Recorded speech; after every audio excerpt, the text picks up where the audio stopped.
الحمد لله رب العالمين والصلاة والسلام على رسوله سيدنا محمد وعلى آله وأصحابه ومن اهتدى بهديه واقتدى بسنته إلى يوم الدين أما بعد فقد قال جل وعلا في كتابه المجيد وفرقانه الحميد أعوذ بالله من الشيطان الرجيم بسم الله الرحمن الرحيم فاسألوا أهل الذكر إن كنتم لا تعلمون صدق الله العظيم. Honorable respected brothers, elders, and my young friends, Alhamdulillah, we're just commencing. Inshallah, today will be a very short session as an introduction to the four great Imams of fiqh, and looking into their methodology, looking into their lives, and deriving lessons from their amazing and wonderful lives. We live in an era where every single person has an opinion, especially on social media. You go on, be it TikTok, be it Twitter threads, be it WhatsApp, every single lay person has an opinion. And you find lay people who are not learned, they are talking about Imam Abu Hanifa like this, Imam Shafi'i like this, Imam Ahmad ibn Hanbal like this, left, right and center. And they are dismissing these four Imams. So in today's session, I just want to give a brief overview of the four Imams of fiqh and just try and deal with the major contentions and some of the criticisms that we get in regards to the madhahib, and inshallah after that we'll go into the life of Imam Abu Hanifa rahmatullahi alayhi in the next session inshallah ta'ala. Because the majority of the ummah today has some kind of affinity, some kind of connection with these four great Imams. Okay, so you can say for the last 1200 years, 1300 years, people have been influenced by these four great Imams. That until today we are following the methodology, we are following the ways and the rulings which were, derived by these four Imams from the Quran and the Sunnah of Rasulullah sallallahu ta'ala alayhi wa sallam. It wasn't like, Nabi sallallahu alayhi wa sallam said, I'm going to choose these four people. It was nothing like that. Remember, these Imams, they came, some time after Nabi sallallahu ta'ala alayhi wa sallam. The earliest of them was Imam Abu Hanifa rahmatullahi alayhi. He was born in the year 80 after Hijrah. Now try and understand this. He was the Umayyad Caliphate at the time. And then after that it was the Abbasid Caliphate, I think around 132 after Hijrah, when Imam Abu Yusuf rahmatullahi alayhi was the Qadi al-Qudat. So he was born in the year 80 after Hijrah, which was 80 years. He was very close to the time of Nabi sallallahu alayhi wa sallam. 80 years after the migration of Nabi sallallahu alayhi wa sallam.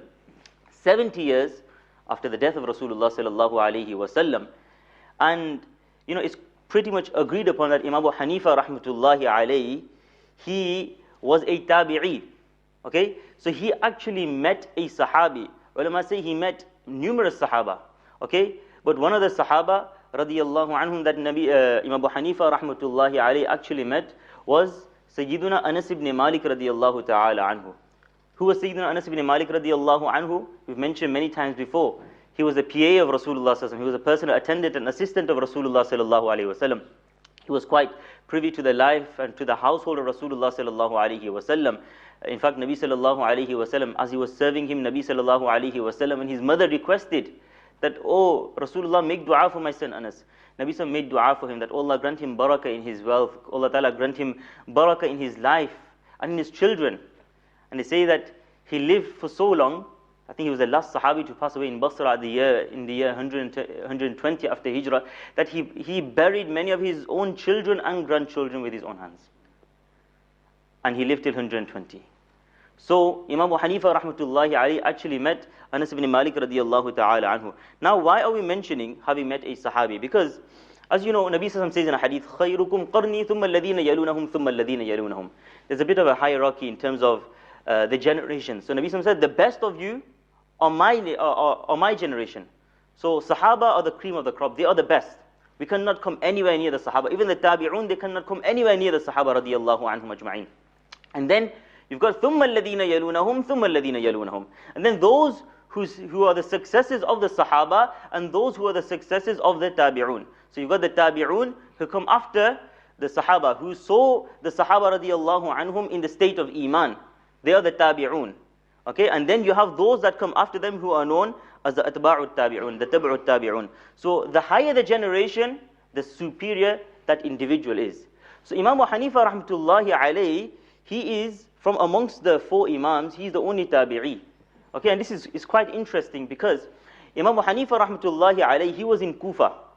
He was in Kufa, and at the same time, Imam Malik rahmatullahi alayhi, who was born maybe a decade after Imam Abu Hanifa rahmatullahi alayhi, he was in Medina Munawwara. However, many of the Sahaba radiallahu anhum had passed away in Medina Munawwara, and many of the other Sahaba, they had migrated to different parts of the world. So Imam Malik rahmatullahi alayhi was not a tabi'i, was not considered a tabi'i, whereas Imam Abu Hanifa rahmatullahi alayhi had met maybe numerous Sahaba radiallahu anhum ajma'in. So Imam Abu Hanifa, from the four Imams, Imam Abu Hanifa, Imam Shafi'i, Imam Malik, and Imam Ahmad ibn Hanbal rahmatullahi alayhi is considered to be a tabi'i. And then he passed away in the year 150 after Hijrah. And it's quite interesting because not all of these Imams, they were contemporaries. Okay, maybe the only contemporary of Imam Abu Hanifa rahmatullahi alayhi was Imam Malik rahmatullahi alayhi, who was born maybe a decade after Imam Abu Hanifa rahmatullahi alayhi. And then you had Imam Shafi'i, who was born in the year 150 after Hijrah. So Imam Abu Hanifa passed away in 150 after Hijrah, and Imam Shafi'i was born in the same year. To the extent some Imams and some ulama say that on the day that Imam Abu Hanifa passed away, Imam Shafi'i was born as well. So you had Imam Shafi'i after that, who in his young age, he also then studied with Imam Malik rahmatullahi alayhi. And then you had Imam Ahmad ibn Hanbal rahmatullahi alayhi, who came after that, and he also studied with Imam Shafi'i rahmatullahi alayhi. So you can see there's a bit of succession, but they're not all contemporaries. Now, what did these four Imams do? Why did these four Imams basically become famous for what they did? Okay, you know, the fiqh that is considered the fiqh of the majority of the Muslim ummah, it relates to these four. Now, what is it so special that they did? Because there were many other people at the same time that were doing what these four Imams were doing. Okay, many other Imams were also doing what these four Imams were doing. What they basically did was, they looked at the Quran, and they looked at the Sunnah and the Ahadith of Rasulullah sallallahu alayhi wasallam. They extrapolated, they extracted rulings, and they codified rulings for you and I from the Quran and the Sunnah of Rasulullah sallallahu alayhi wasallam.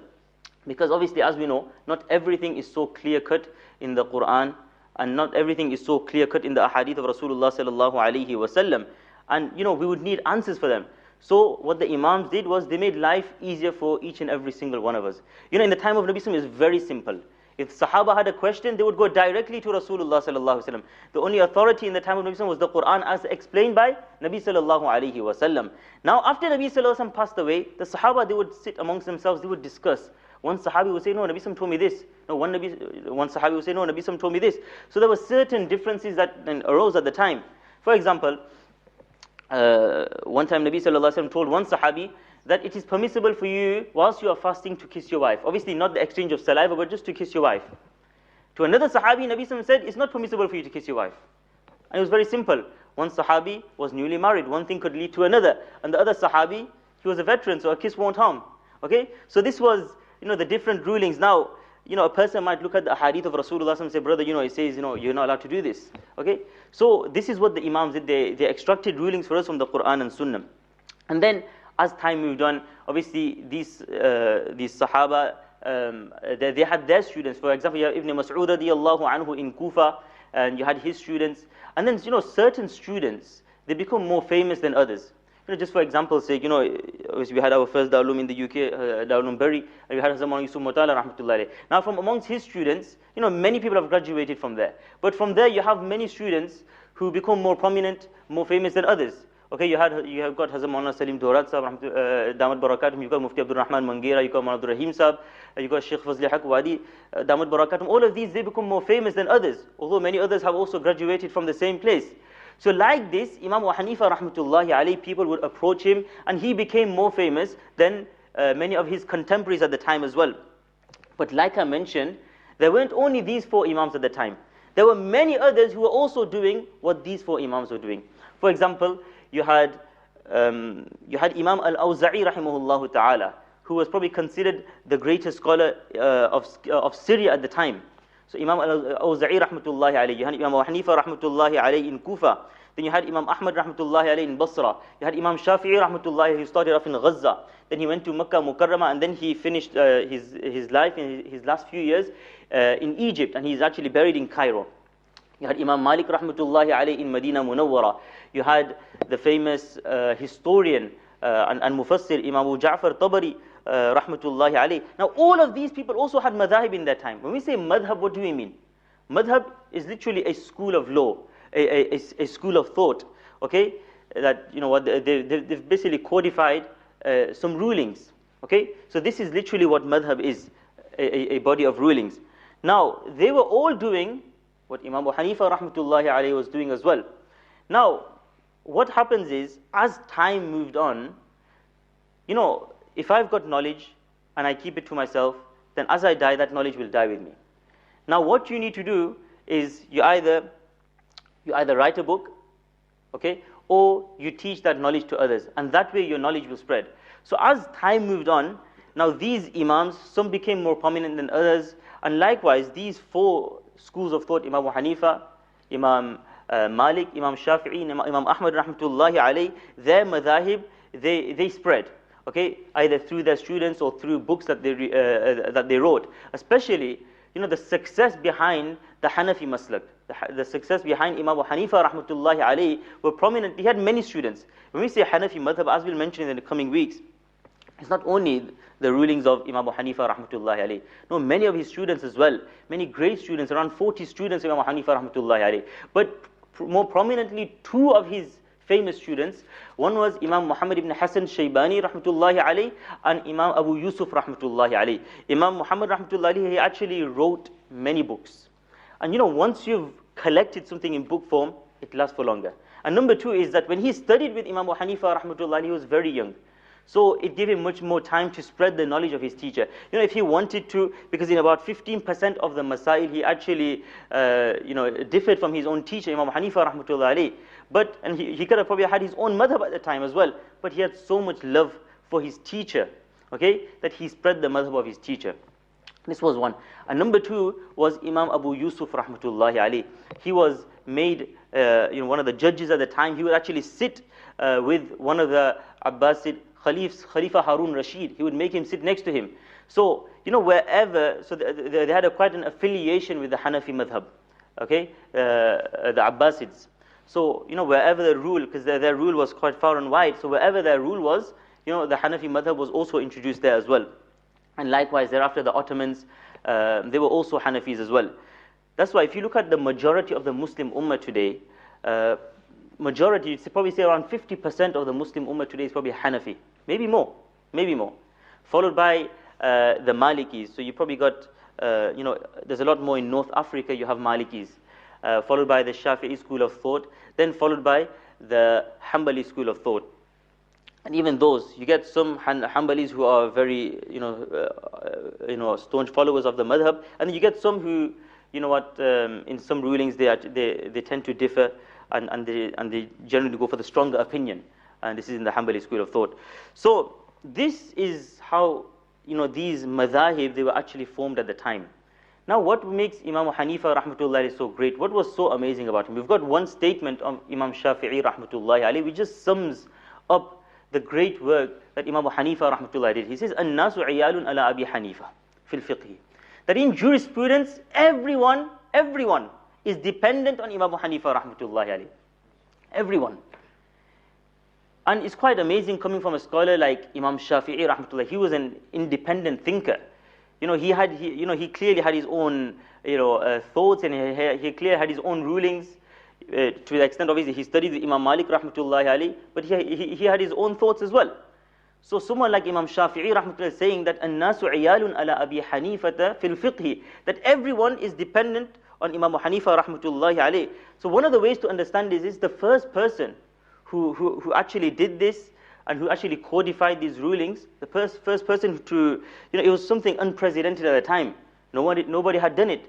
So the first person to actually do this was Imam Abu Hanifa rahmatullahi alayhi.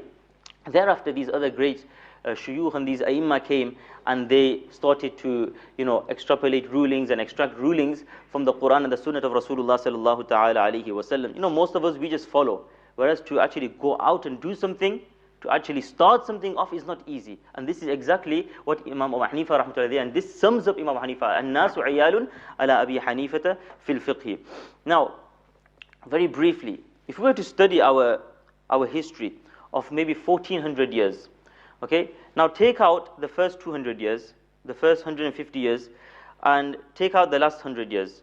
Okay, so you got about 1100 years. If I was to ask you, name any scholar, be it, not Moulana Imtiaz, any scholar, before the last 100 years and after the first 150 years, unless there was another Sheikh Imtiaz before that as well, there probably was.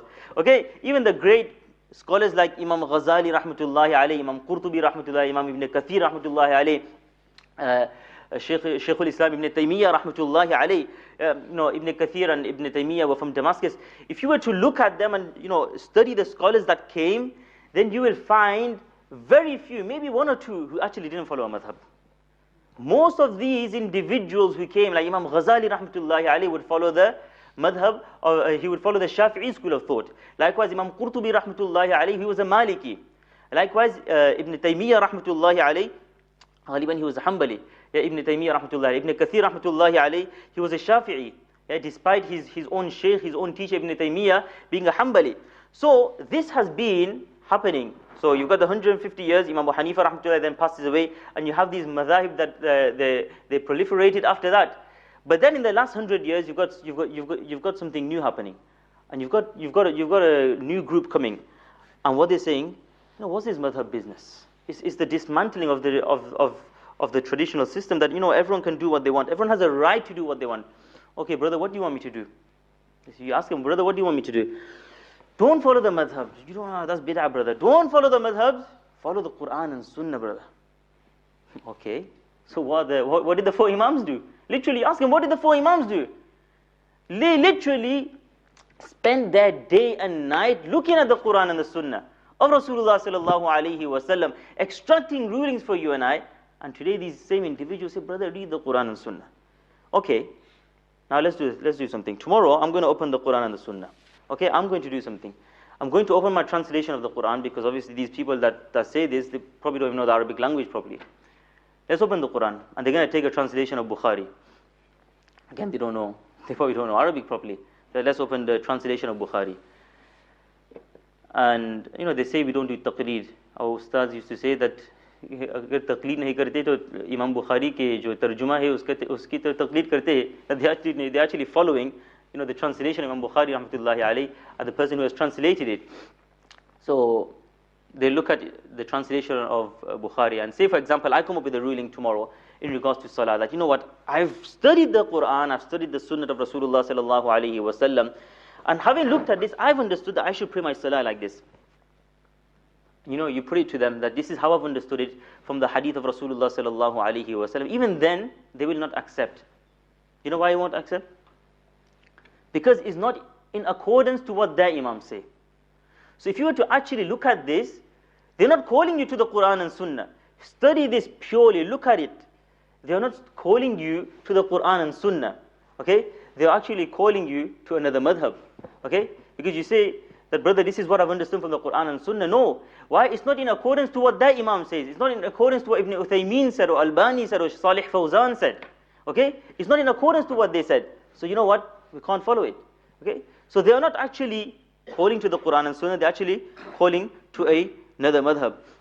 Now, our question is to them, that why should I follow someone of the last 100 years who has seen no Muslim tradition like the Imams of the past? Okay? Today someone obviously can open the corpus of hadith and open the hadith and the commentaries of Bukhari and Muslim, etc., and look at the hadith of Rasulullah sallallahu alaihi wasallam and create their own madhab. It's fine, but what's the validity of it? Okay, it's very different to what the Imam said. Here you're just dealing with theory, you're just dealing with, your raw narrations. Whereas what the Imams dealt with, look at it. These Imams, they were dealing with the hadith, but manifestation of the hadith in front of them. So if you got Imam Malik rahmatullahi alayhi in Medina Munawwara, when he would look at a hadith, he would be confused by a hadith. He would look at Amalu Ahli al-Madina. He would look at the practice of the people of Medina. Okay. Likewise, you got Imam Abu Hanifa rahmatullahi alayhi. If he was looking at a hadith and he struggled, then he would look at the Sahaba in front of him, or what the Sahaba or what the Tabi'un inherited from the Sahaba. Okay, this is what they had, and this is how they dealt with the hadith and the rulings in front of them. Okay, and now literally when these people come, they have to literally deal with these narrations. This is why, hadith are not so easy. Just for one hadith, just for Bukhari, you've got maybe 10, 20, 30, 40 commentaries on Bukhari, because one hadith can have so many different, rulings and meanings. So when we say these individuals that come and they say, follow the Quran and the Sunnah, don't follow a madhab, ignore it. These Imams, what they did, and this is why we've got these sessions. I was speaking to my Shaykh Mufti Ibrahim Raja Sahab, and he says, this fitna is spreading far and wide, and he goes, this is the need of the time, that we need to talk about these madhahib, and not only that, we need to talk about the 4 Imams, and speak about them, and the great work that these individuals did. Because many people, they are not going to start and listening to a talk about Imam Abu Hanifa and who he was. They're just going to read threads on social media and watch videos on TikTok, short videos. We live in a time of YouTube Shorts. And short videos, and you can say, oh brother, Imam Abu Hanifa, his madhab was based on weak narrations. So, and this is one more issue, and I'll end on this. They say that your fiqhi issues are based on weak narrations, and especially they target the Hanafis in this. And when we say they target, we're talking about the you can call them Ahl Hadith, or you can call them the Salafis. Okay, they say that you're not got your fiqh is based on weak narrations. Now a question is, Imam Abu Hanifa rahmatullah passed away in which year? Who remembers? Just testing you guys now. 150, mashallah. 150 after Hijrah, Imam Abu Hanifa rahmatullah passed away. Imam Bukhari passed away when? 256 after Hijrah. Imam Muslim passed away 5 years later in 261 after Hijrah. So it is over nearly 100 years after the demise of Imam Abu Hanifa rahmatullah, Imam Bukhari passes away. That's nearly 2 generations after Imam Abu Hanifa rahmatullahi alayh. Now there are, just to understand it, it might go over the head of some people, but Imam Bukhari has certain types of narrations in his Sahih. You've got the Khumasiyat, where there are 5 people in between Imam Bukhari up till Rasulullah sallallahu alaihi wasallam. So you got Imam Bukhari from Rasulullah sallallahu alaihi wasallam, and then you've got some which are ruba'i. There are 4 people. And then you've got a very few, there's about 20 or maybe 23 narrations which are thulathiyat, where there are 3 people in between Imam Bukhari and Rasulullah sallallahu alaihi wasallam, and Imam Bukhari was very lucky to get these. Now, a narration which was maybe in the time of Imam Hanifa rahmatullahi alayhi, which was sahih in the 2nd or 3rd generation, it became da'if because of a narrator, because of the 4th or 5th generation narrator. Okay, so this is what they say, that your maslak and your fiqh is based on weak narrations. But the madhahib and these schools of thought, they were developed before the whole criteria of the hadith scholars came out. So all of this is quite absurd. So Imam Abu Hanifa, when he would take that hadith in his time, it was sahih. It was sahih. However, later on when Imam Bukhari rahmatullahi alayhi came, then because of a narrator in the chain of narration, maybe in the 4th generation, he was maybe due to when they would critique him, then that hadith became weak because of that person in that chain of narration. Okay, so this argument of this is quite absurd as well. So these are just a few things that we want to clarify, and just a brief overview of these great 4 Imams. And inshallah, over the next few weeks, not in 2 weeks time, I'm in Palestine in 2 weeks. Inshallah, after that, we will be starting regarding Imam Abu Hanifa rahmatullahi alayh, over maybe 2 weeks. Each Imam will give about 2 weeks. Obviously, even that's not enough. But very, very briefly, we'll summarize their life, their methodology, and the great lessons that we can learn from these great 4 Imams. May Allah subhanahu wa ta'ala be pleased with us, and may Allah subhanahu wa ta'ala grant us the tawfiq to the amal. Wa akhiru da'wana alhamdulillahi rabbil alameen. Jazakumullah.